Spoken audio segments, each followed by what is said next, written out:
Okey, kita sambung balik kita punya pelajaran kita, iaitu kita nak tengok eksperimen kesan faktor persekitaran terhadap kadar fotosintesis.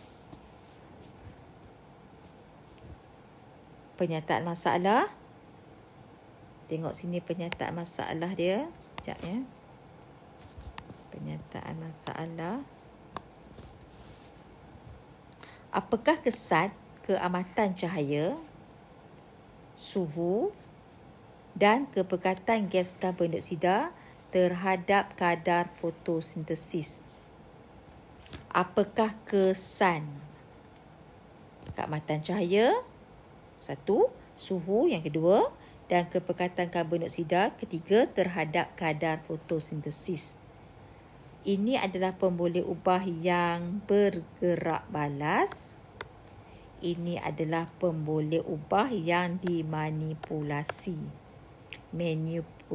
Manipulated variable dengan RV tu responding variable. Kita tengok faktor yang pertama iaitu keamatan cahaya. Faktor yang pertama A. Okey, Tujuan mengkaji kesan keamatan cahaya terhadap kadar fotosintesis. Kita buat satu-satu. Mengkaji kesan keamatan cahaya terhadap kadar fotosintesis. Kadar fotosintesis adalah pemboleh ubah bergerak balas. Keamatan cahaya adalah pemboleh ubah dimanipulasi.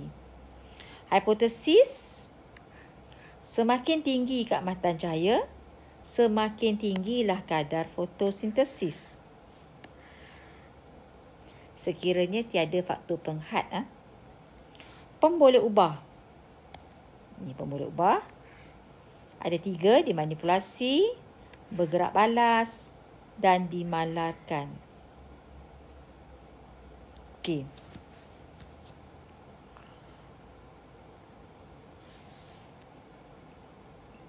Okey, saya malas nak baca sampai bawah ni. Jadi, cikgu akan terangkan terus gambar rajah ni. Jadi, nanti awak boleh faham. Okey, saya tak nak buang masa baca banyak-banyak. Saya nak terangkan yang ini dulu. Kita tengok sini. Kat dalam eksperimen ni, kita ambil satu tabung uji. Kita letakkan air suling. Bikar. Okey, ambil satu tabung uji. Dalam tabung uji ni kita masukkan larutan natrium hidrogen karbonat 0.2%. Okey, apa fungsi larutan natrium hidrogen karbonat 0.2% ni? Awak kena tahu.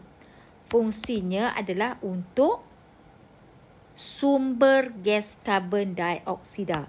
Ini adalah sebagai sumber gas karbon dioksida. Kita tetapkan 0.2%. Okey. Kemudian tabung uji tadi kita rendamkan dalam air suling. Dalam tabung uji itu kita letakkan Hydrilla species. Hydrilla species adalah jenis tumbuhan yang duduk dalam air. Dan kat ujung bawah ni kita letakkan kelip kertas. Tujuannya nak bagi bahagian bawah pokok tu berat. Bila berat, pokok tu boleh berdiri tegak dalam air. Jelas? Dan kat dalam ni kita letakkan termometer. Sebab kita nak ambil bacaan suhu larutan natrium hidrogen karbonat tadi. Sebab kita nak pastikan suhunya sama sepanjang eksperimen. So, suhu dengan sumber gas karbon dioksida ni mesti dimalarkan. Kita nak make sure sepanjang kita buat eksperimen ni suhu je sama. Okey. Kemudian kat ujung ni kita letakkan kaki retod yang kita bubuh mentol lampu. Dan kita ukur jarak di antara tumbuhan ini dengan sumber cahaya. Kita ukur jarak. Kita letak pembaris. Okey, jelas Jadi bila awak dah tengok gambar rajah ni, awak boleh tahulah yang mana satu bahan dan radas yang kita gunakan. Bahan yang kita gunakan adalah Hydrilla species, air suling, larutan natrium hidrogen karbonat 0.2%. Yang lain tu radas. Termometer radas, tabung uji radas, mentol tu radas. Okey.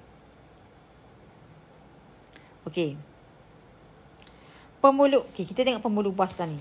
Tengok pemboleh ubah pula. Pemboleh ubah yang dimanipulasi, yang kita sentiasa tukar-tukarkan dalam eksperimen ini adalah jarak. Katalah kali pertama kita letakkan pada jarak 20 cm. Jarak di antara pokok dengan sumber lampu ni kita letakkan 20 cm. Kali pertama kita buat eksperimen. Kali kedua kita letakkan 30 cm pula. Kita enjakkan mentol ni ke belakang sikit. Jadi jaraknya 30 cm. Kali yang ketiga kita jauhkan lagi 40 cm. Kali yang keempat jauhkan lagi jadi 50 cm. Maksudnya lagi lama-lama keamatan cahaya tu kita tukar-tukarkan daripada terang sampailah dia agak malap. Maksudnya ini adalah pemboleh ubah dimanipulasi, iaitu jarak di antara sumber cahaya dengan tumbuhan. Okey, kita ubah-ubah jarak. Pemboleh ubah dimanipulasi. Okey, pemboleh ubah bergerak balas. Apa dia pemboleh ubah bergerak balas? Okey, bila tumbuhan hijau ni dapat sumber cahaya, bila pokok Hydrilla species ni dapat cahaya, Hydrilla species ini akan buat proses fotosintesis. Jelas Fotosintesis akan membebaskan gas oksigen. Jadi untuk tumbuhan Hydrilla ni, sebabkan dia duduk dalam air, awak boleh nampak gas oksigen akan terbebas sebagai gelembung-gelembung udara kecil. Kat sini ni awak boleh nampak gelembung udara terbebas. Jadi peranan awak sekarang ni, apa yang awak nak cari maklumat daripada eksperimen ni, awak kena kira berapa gelembung udara tu terhasil. Berapa? 1, 2, 3. Boleh nampak? Kita kira gelembung udara. Kita setkan masa. Kita tengok dalam masa 5 minit, berapa dia boleh hasilkan gelembung udara. Kita nak tengok kuantiti gas oksigen lah. Gelembung udara tu sebenarnya pembebasan gas oksigen. Sebabkan pokok ni yang duduk dalam air, jadi kita boleh nampak. Tapi kalau kita pakai pokok yang di darat, kita memang tak nampak gas oksigen terbebas. Sebab itu kita gunakan tumbuhan yang duduk dalam air. Okey, ini adalah pemboleh ubah yang bergerak balas, iaitu bilangan gelembung udara yang dibebaskan dalam masa 5 minit. Masa 5 minit tu kita malarkan. Okey, kita nak tengok setiap 5 minit berapa gelembung udara dia boleh hasilkan. Itu adalah pemboleh ubah yang bergerak balas. Apakah pemboleh ubah yang dimalarkan? Yang dimalarkan adalah kepekatan gas karbon dioksida sebanyak 0.2%. Satu. Yang kedua, saiz Hydrilla species. Untuk faktor cahaya ke, faktor suhu ke, faktor kepekatan gas karbon dioksida ke, kita mesti gunakan Hydrilla species yang sama saiz, sama jenis. Kita malarkan. Okey. Secara tak langsung kita dah faham apa kita nak buat pada pemboleh ubah dimanipulasi, bergerak balas dan dimalarkan.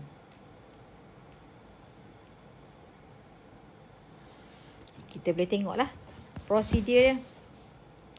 Lekatkan klip kertas pada bahagian bawah batang Hydrilla species dan letaknya ke dalam tabung didih berisi larutan natrium hidrogen karbonat 0.2%. Apitkan tabung didih dalam keadaan menegak pada pemegang kaki retort.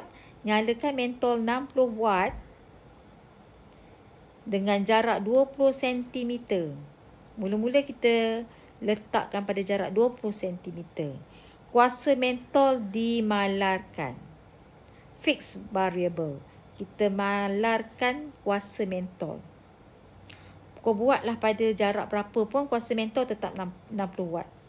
Kira dan rekodkan bilangan gelembung udara yang dibebaskan dalam masa 5 minit.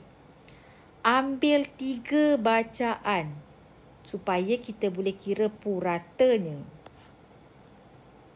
Yang kelima, tukarkan. Okey, tadi kita dah buat pada jarak 20 kan. Kita dah dapat 3 bacaan macam ni. Pada jarak 20 cm, kita ambil 5 minit yang pertama, kita kira berapa bacaan dia. Katalah, contohnya lah nak.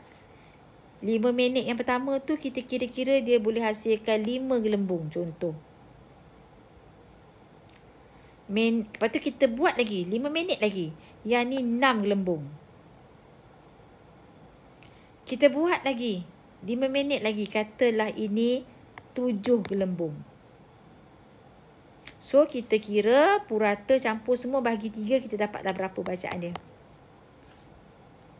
So untuk 20 cm ni, mula-mula kita 5 minit, 5 minit, 5 minit. So 15 minit lah. Jelas ya? Kemudian, kita nak cuba pada jarak 30 dan 30 cm pula. Tadi kan mula-mula kita buat 20 cm. Kan? Kita nak buat pula pada jarak 30, 40, 50 dan 60. Jadi, apabila kita dah habis buat untuk jarak 20 cm, kita kena salin larutan natrium hidrogen karbonat ni tadi. So, kita ambil yang baru. Kita kata, tukarkan larutan natrium hidrogen karbonat 0.2% di dalam tabung didih dengan larutan natrium hidrogen karbonat 0.2% yang baru. Kenapa kena tukar yang baru? Bila kita nak buat jarak yang lain, kita kena tukar yang baru. Bila kita nak buat jarak yang lain, kita kena tukar yang baru. Sebab apa? Sebab carbon dioxide dalam setiap tabung didih tu akan habislah. Tadi kan mula-mula kita buat 20 cm. Kita guna yang ni, kepekatan yang ni. Kita guna yang ni. Kita gunakan larutan natrium hidrogen karbonat ni kan. Okay, dah sampai semua dah, kita dah buat 3 kali. Dan kita nak cuba pula pada jarak 30. Kita kena salin yang ni yang baru. Salin yang baru. Salin ni yang baru.